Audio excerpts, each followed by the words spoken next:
This program that's only a few years old is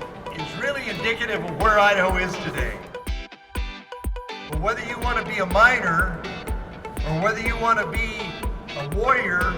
in the cyber battles, you need to have the skills that are taught through the STEM education curriculum.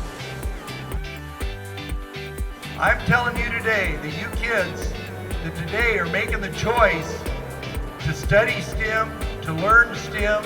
to be part of the teamwork, to be part of collaboration, to be part of the curious mind, you're the ones that are going to write your ticket to do whatever you want the rest of your life. If you continue on your track of being involved in STEM, you're going to have the luxury for the rest of your life of being a job chooser, choosing whether you want to have fun, choosing whether you want to be on the cutting edge, choosing whether you want to be in the fastest growing industries, or whether you're going to be a job taker. Congratulations to all of you for being involved in STEM, and good luck.